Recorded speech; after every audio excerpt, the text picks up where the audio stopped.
മഹാഭാരതത്തിലെ സുപ്രധാന ഭാഗമായ ഭീഷ്മപർവത്തിലെ 25-ാം അധ്യായം മുതൽ 42-ാം അധ്യായം വരെയുള്ള 18 അധ്യായങ്ങളിലായി 700 ശ്ലോകങ്ങൾ ഉൾപ്പെട്ടിട്ടുള്ള ഭഗവത്ഗീത. ബന്ധുക്കളോട് യുദ്ധം ചെയ്യാൻ വിമുഖത കാട്ടിയ അർജുനന്റെ ആശയക്കുഴപ്പം മാറ്റാൻ ഭഗവാൻ കൃഷ്ണൻ ഉപദേശിക്കുന്ന ജീവിത തത്വചിന്തകൾ അടങ്ങിയ ഈ ഗ്രന്ഥം കർമ്മം, ഭക്തി, ജ്ഞാനം എന്നീ യോഗങ്ങളിലൂടെ മനുഷ്യജീവിതത്തിലെ വിഷമതകളെ തരണം ചെയ്യാനും ആത്മസാക്ഷാത്കാരം നേടാനും വഴിതെളിക്കുന്നു. ജീവിത വിജയത്തിന്റെ വഴികാട്ടിയായ ഭഗവത്ഗീത ഒരു മതഗ്രന്ഥം മാത്രമല്ല, ഒരു മനുഷ്യൻ എന്ന നിലയിൽ ആർക്കും അധ്യയനം ചെയ്യാൻ അവകാശപ്പെട്ട ഒരു ഗ്രന്ഥം കൂടിയാണ്.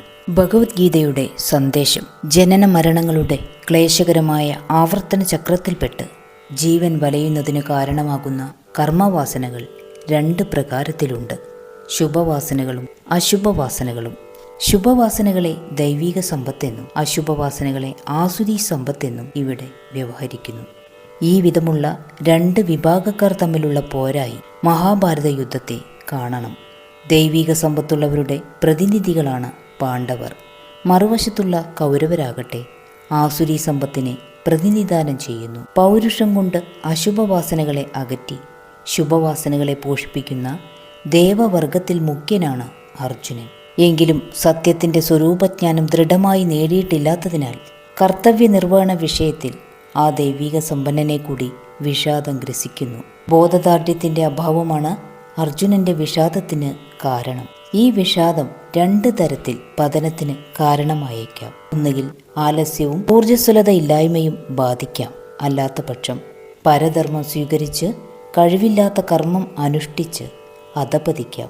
ഇവിടെ ആലസ്യവും ഊർജ്ജസ്വലത ഇല്ലായ്മയും ബാധിക്കയാൽ അർജുനൻ അമ്പും വില്ലും ഉപേക്ഷിച്ച് തേർത്തടത്തിൽ മുഖം കുനിച്ചിരിക്കുന്നു. അർജുനൻ സന്യാസധർമ്മം സ്വീകരിച്ച് ഭിക്ഷാന്തേഹിയായി പോയിരുന്നെങ്കിൽ രണ്ടാമത്തെ രീതിയിലുള്ള പതനമുണ്ടാകുമായിരുന്നു. ആ വിധത്തിലുള്ള ചിന്തയും അർജുനനെ ബാധിക്കാതിരുന്നില്ല. കർമ്മമാർഗം തെളിച്ചുകാട്ടി സ്വധർമ്മത്തിൽ സഞ്ചരിക്കാൻ വേണ്ടുന്ന പ്രചോദനം നൽകുകയാണ് ഈ ഘട്ടത്തിൽ രക്ഷ നേടാനുള്ള ഒരേയൊരു പോംവഴി. അതുതന്നെയാണ് ഇവിടെ ഭഗവാൻ കൃഷ്ണൻ അർജുനന് വേണ്ടി ചെയ്യുന്നത്. വ്യക്തമായ കർത്തവ്യ നിർവഹണം സാധിച്ച് സ്വധർമാനുഷ്ഠാനം സുഖകരമാക്കി അതുവഴി ചിത്തശുദ്ധിയും ആത്മസാക്ഷാത്കാരവും നേടുക എന്നതാണ് ഈ മഹാഗ്രന്ഥത്തിന്റെ സന്ദേശം. ഭഗവത്ഗീത അധ്യായം 1 വരികളും അവയുടെ അർത്ഥങ്ങളിലേക്കും പോകാം. ഹരി ഓം ശ്രീകൃഷ്ണായ പരബ്രഹ്മണേ നമഃ. ശ്രീമദ് ഭഗവത്ഗീത അധ്യായം 1 അർജുന വിഷാദയോഗം. ധൃതരാഷ്ട്ര ഉവാച ധർമ്മക്ഷേത്രേ കുരുക്ഷേത്രേ സമവേദായുയുത്സവഃ മാമകാഃ പാണ്ഡവാശ്ചൈവ കിമകൂർവത സഞ്ജയ. ഇവിടെ പാണ്ഡവരും ദുര്യോധനാദികളും യുദ്ധസന്നദ്ധന്മാരായി ധർമ്മഭൂമിയായ കുരുക്ഷേത്രമെന്ന പടക്കളത്തിലിറങ്ങി എന്ത് ചെയ്തു എന്ന് ധൃതരാഷ്ട്രർ തൻ്റെ മന്ത്രിയായ സഞ്ജയനോട് ചോദിക്കുന്നു.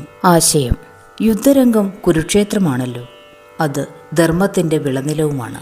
അവിടെ ദുർമോഹികളായ ധൃതരാഷ്ട്രപുത്രന്മാർ എത്തിയപ്പോൾ സ്ഥലമഹത്വം കൊണ്ട് ധർമ്മബോധമുണ്ടായി അധർമ്മമായ യുദ്ധകാര്യത്തിൽ നിന്ന് വിരമിച്ചുവോ അതോ യുദ്ധം ചെയ്തുവോ? ജന്മനാ അന്ധനായ ധൃതരാഷ്ട്രർ, ദുര്യോധനാദികളും പാണ്ഡവന്മാരും യുദ്ധക്കളത്തിൽ എന്ത് ചെയ്തു എന്നതുകൊണ്ട് ഉദ്ദേശിച്ചത് ഇതുതന്നെയാവാം. ഈ ചോദ്യത്തിന് സഞ്ജയൻ ഉത്തരം പറയുന്നു. സഞ്ജയ ഉവാച ദൃഷ്ടോത്തു പാണ്ഡവാനീകം വ്യൂഢം ദുര്യോധനസ്തഥാ ആചാര്യമുപസംഗമ്യ രാജാവചനമബ്രവീത്. ധൃതരാഷ്ട്രർ പറഞ്ഞത് കേട്ട് സഞ്ജയൻ മറുപടി പറഞ്ഞു. അല്ലയോ രാജാവേ, പാണ്ഡുപുത്രന്മാർ സജ്ജമാക്കിയ സൈന്യത്തെ കണ്ട് 100 പേരുടെ മുമ്പനായ ദുര്യോധനൻ ആചാര്യന്റെ മുന്നിൽ ചെന്ന് ഇങ്ങനെ പറഞ്ഞു. ദുര്യോധന ഉവാച പശ്യൈതാം പാണ്ഡുപുത്രാണ മാചാര്യ മഹതീഞ്ചമും വ്യൂഢാം ദ്രുപദപുത്രേണ തവ ശിഷ്യേണ ധീമത. ദുര്യോധനൻ ആചാര്യനായ ദ്രോണനോട് പറയുകയാണ്, അല്ലയോ ഗുരുനാഥ, അവിടുത്തെ ശിഷ്യനും സൂക്ഷ്മബുദ്ധിയുമായ ദൃഷ്ടദ്യുമ്നൻ ശകടപത്മാദി വ്യൂഹക്രമത്തിൽ വിഭജിച്ച് അണിനിർത്തിയിരിക്കുന്ന ഈ വമ്പിച്ച പാണ്ഡവ സൈന്യത്തെ നോക്കിയാലും. ശിഷ്യൻ, സൂക്ഷ്മബുദ്ധി എന്നീ വാക്കുകൾ കൊണ്ട് ദുര്യോധനൻ ഉദ്ദേശിക്കുന്നത് ദൃഷ്ടദ്യുമ്നൻ ദ്രോണനോളം തന്നെ അറിവുള്ളവനാണെന്നും അയാൾക്ക് ദ്രോണന്റെ കുറവും കുറ്റവും കൂടി കാണുവാൻ സാധിക്കുമെന്നുമാണ്. അടുത്തതായി 3 ശ്ലോകം കൊണ്ട് പാണ്ഡവ സൈന്യത്തിലെ പ്രമുഖ വ്യക്തികളെ ദുര്യോധനൻ ആചാര്യന് വിവരിച്ചു കൊടുക്കുന്നു. അത്ര ശൂര മഹേശ്വാസ ഭീമാർജുന സമായുധി യുയുധാനോ വിരാടശ്ച ദ്രുപദശ്ച മഹാരഥ ദൃഷ്ടകേതു ചേകിദാന കാശിരാജശ്ച വീര്യവാൻ പുരുജിത് കുന്തിഭോജശ്ച ശൈബിശ്ച നരപുംഗവ യുധാമന്യുശ്ച വിക്രാന്ത ഉത്തമൗജാശ്ച വീര്യവാൻ സൗഭദ്രോ ദ്രൗപദേയശ്ച സർവയേവ മഹാരഥ. ദുര്യോധനൻ ദ്രോണാചാര്യരോട് തുടർന്നു പറഞ്ഞു, ഇതാ ഈ പാണ്ഡവസേനയിൽ വീരന്മാരും വില്ലാളികളും അത്ഭുത പരാക്രമശാലികളുമായി പലരുമുണ്ട്. അവർ ആരെല്ലാമെന്നോ?